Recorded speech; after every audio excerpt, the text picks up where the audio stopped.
संगीत से प्यार है और उसे सिखाने का, टीचिंग का भी शौक है, तो फिर ये सफर बिल्कुल आपके लिए ही है। आज हम संगीत में असिस्टेंट प्रोफेसर बनने का पूरा रोड मैप, मतलब स्टेप बाय स्टेप गाइड समझने वाले हैं।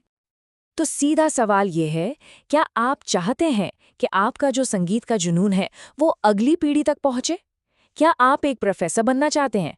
अगर जवाब हाँ है तो आप एकदम सही जगह पर हैं। देखिए, चाहे आपकी म्यूजिक की पढ़ाई पूरी हो चुकी हो या अभी चल रही हो, ये गाइड आपके लिए ही है। एकदम सीधा, सटीक और स्पष्ट रोड मैप। तो चलिए शुरू करते हैं सफर को। अच्छा, तो किसी भी बड़े सफर का पहला कदम क्या होता है? तैयारी। और इस करियर के लिए पहला कदम है सही क्वालिफिकेशन।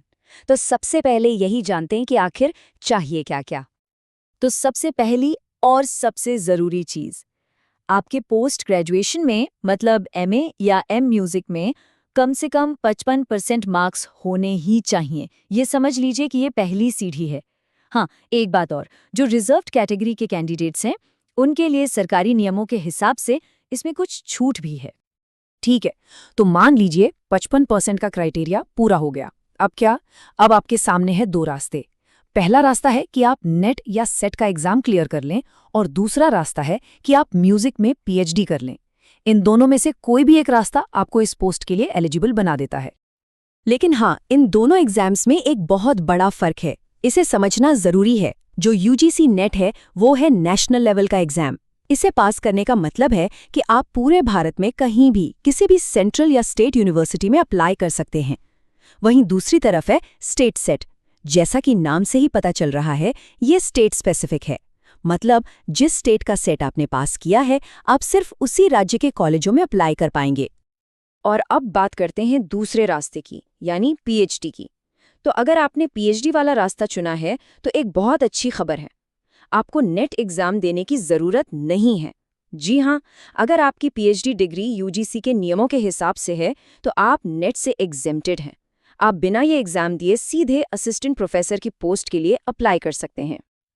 चलिए, क्वालिफिकेशन की बात तो हो गई, अब आगे बढ़ते हैं और ये देखते हैं कि एलिजिबल होने के बाद अप्लाई कैसे करना है और सिलेक्शन का पूरा प्रोसेस आखिर होता कैसे है।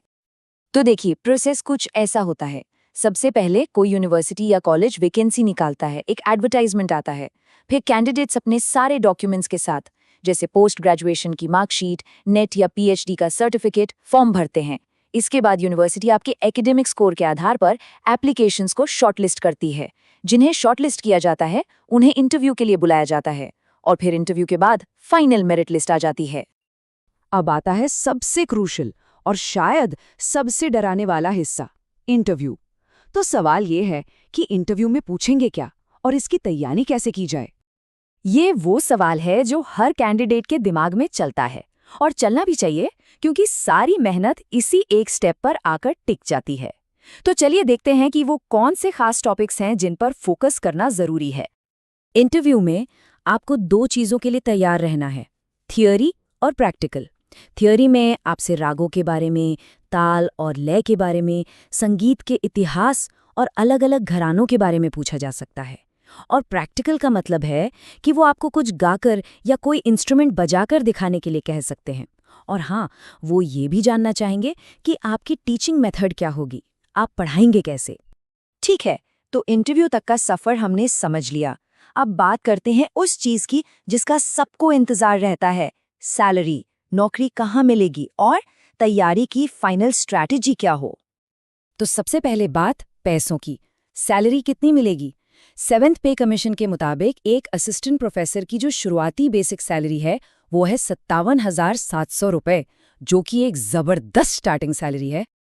और ये तो सिर्फ बेसिक सैलरी है, मतलब बस शुरुआत।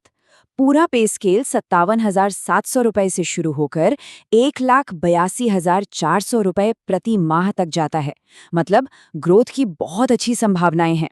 और इसके ऊपर से आपको डीए यानी महंगाई भत्ता और एचआरए यानी मकान किराया भत्ता भी मिलता है। तो कुल मिलाकर सैलरी काफी अच्छी बन जाती है। तो सवाल ये है कि नौकरी मिलेगी कहाँ? तो देखिए, आपके लिए सेंट्रल यूनिवर्सिटीज, स्टेट यूनिवर्सिटीज, सरकारी कॉलेज और यहाँ तक कि यूजीसी से मान्यता प्राप्त प्राइवेट यूनिवर्सिटीज में भी मौके होते हैं। तो अवसरों की कोई कमी नहीं है। एक और सवाल जो अक्सर मन में आता है, खासकर उनके जो थोड़ा देर से इस करियर के बारे में सोच रहे हैं, कि क्या कोई एज लिमिट है, कोई ऊपरी आयु सीमा है?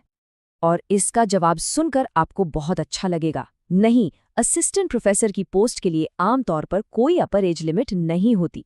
ये वाकई एक बहुत बड़ी बात है, क्योंकि इसका मतलब है कि आप किसी भी उम्र में इस एकेडमिक सफर की शुरुआत कर सकते हैं। और आखिर में बात करते हैं तैयारी की स्ट्रैटेजी की। तो आपको किन चीजों पर फोकस करना है? म्यूजिक थ्योरी, राग और ताल का पूरा सिस्टम, इंडियन म्यूजिक की हिस्ट्री, और हाँ, पढ़ाने का तरीका यानी पेडागॉजी। इन सब पर अपनी पकड़ एकदम मजबूत कर लीजिए। इसके लिए राग परिचय, संगीत मैनुअल जैसी जो स्टैंडर्ड किताबें हैं वो बहुत काम आएंगी। साथ ही यूजीसी नेट म्यूजिक की जो गाइड्स आती हैं उनसे भी आपको बहुत मदद मिलेगी। तो कुल मिलाकर बात यह है कि अगर आप संगीत से सच में प्यार करते हैं और उसे दूसरों को सिखाने में आपको मजा आता है, तो असिस्टेंट प्रोफेसर का ये करियर एक बहुत ही सम्मानजनक और स्टेबल करियर है। बस थोड़ी सी मेहनत, लगातार प्रैक्टिस और सही स्ट्रैटेजी, और ये मंजिल दूर नहीं है। तो बताइए, संगीत और शिक्षा के इस खूबसूरत संगम, इस सुर सफर के लिए आप तैयार हैं?